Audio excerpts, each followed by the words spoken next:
Consider the Cardinal curse crushed. After Stanford knocked Oregon out of the national title picture the last 2 years, the Ducks are still firmly in this year's playoff hunt. I'm live here at Mountain View as the Cougars have their home opener against Central. Joining me now, Cougars coach Brian Crum. Coach, you got a 7-point win last week over a ranked team in Wilsonville. What'd you learn about your team? Summit's Matthew Matan could have gone anywhere he wanted to run in college. Colorado wanted him badly. The Buffaloes ranked #1 in the nation in cross country, but his heart told him to stay home. Let's see if I can score on a penalty kick.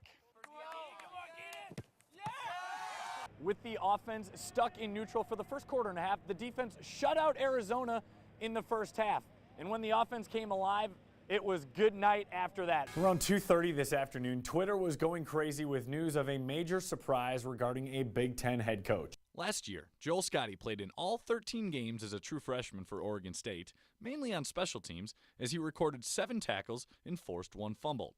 That playing time early on has definitely helped him prepare for this season as he looks to replace Fedi Unga at starting middle linebacker. I feel a lot more comfortable with my reads and my speed, and I put on some weight in the offseason, some good weight, so I feel good out there.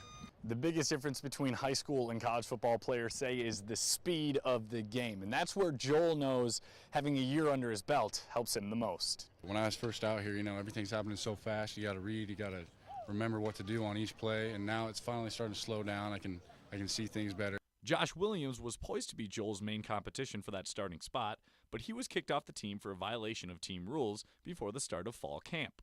But that hasn't changed Joel's mindset as he works to win the starting job. There's never a time to relax, especially out here in this level.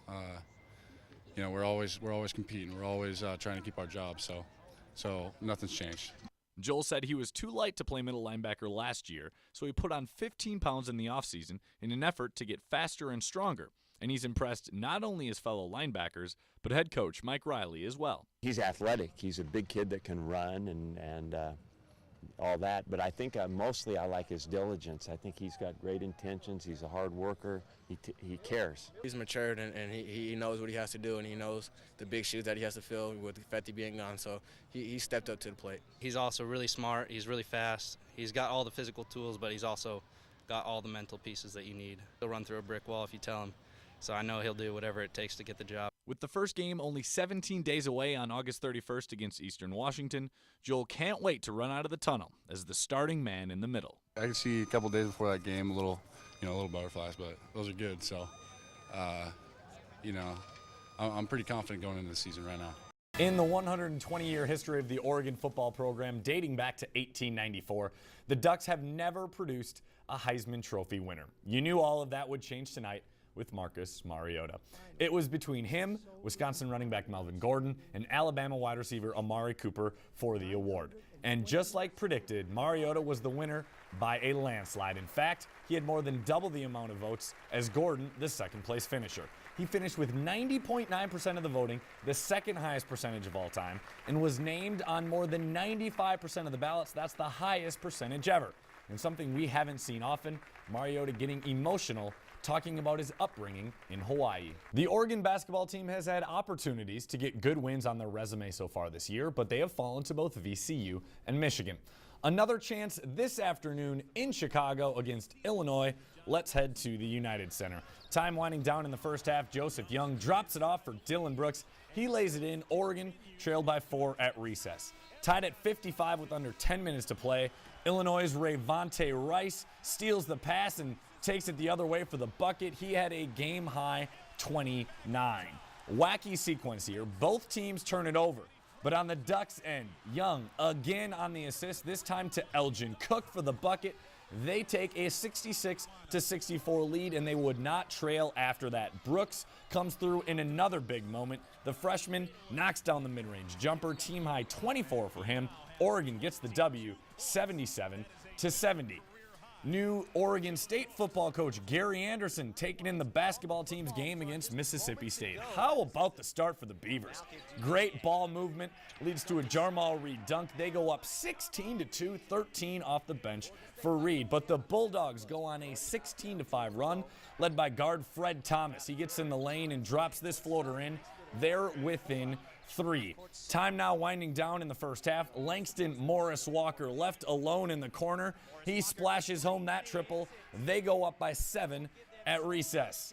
Gary Payton II, a.k.a. the Mitten. His dad went to OSU. He's proven to be really good at OSU. That mid-range jumper falls. He chipped in 13. OSU moves to 6-2 with the 59-49 victory. To the high school game where top-ranked Mountain View in 5A hosting Springfield. Cougars trailing by 2 in the first quarter. Brian Cinto with the block down low. That leads to a run-out. Davis Holly to Christian Van Size for the lay-in, all tied up at 13. This one back and forth in the first half. The Millers, Alec Cook, the great find to Talon Harrington for the lay-in. Springfield up by 2. The home team starts to find their shot midway through the second quarter. Keldon Brent drains that 3 from the corner. They go up by 4. And when Davis Holly heats up from behind the arc, good luck. He is tough to stop. He drills his second straight triple here. That puts Mountain View up by 7. They go on for the 57-49 victory. The Summit girls team looking to stay unbeaten on the year. They were hosting Silverton. Strong start for the Storm. Great skip pass from Megan Cornett. Cross court to Sarah Heinley. Spots up and knocks down the 3 ball. They are up by 4. Cornett not only doing the dishing, but the scoring as well off the inbounds. The off-balance fadeaway, nothing but net. Summit up by 7. The Foxes only with 1 field goal in the first quarter. Aaliyah Parsons sights, shoots, and scores from distance, but Silverton still trailing. Summit doing a good job on the offensive glass. 2 rebounds on this possession. Emma Huntsman cleans up the miss for the bucket. The Storm, they hold on for the 36-31 victory. I forgot my pickles today, but it turns out you don't need them actually in pickleball. All you need is the paddle, the wiffle ball type ball. It's very easy to learn. I did fairly quickly. Okay. So just a forehand, Yep. backhand. We'll have you playing inside of 10 minutes. It's not a problem. It's a sport that sort of resembles an onion. You know, you can get the sense of it right away, but peeling it back and getting into the core of it takes a little while. Those who have played other racket sports like tennis, badminton, and racquetball before will see a similarity to pickleball, but it places a greater emphasis on strategy over power. And then you move them what direction you want to move them to get them off balance.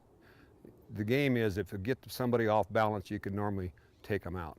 Besides the physical exercise, I actually can think out here, and that really helps me. You have to be working with your partner the whole time.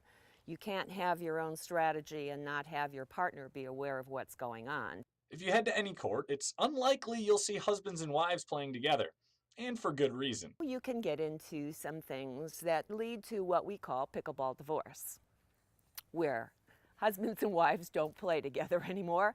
In a sport that has grown so quickly, don't expect its popularity to die down anytime soon.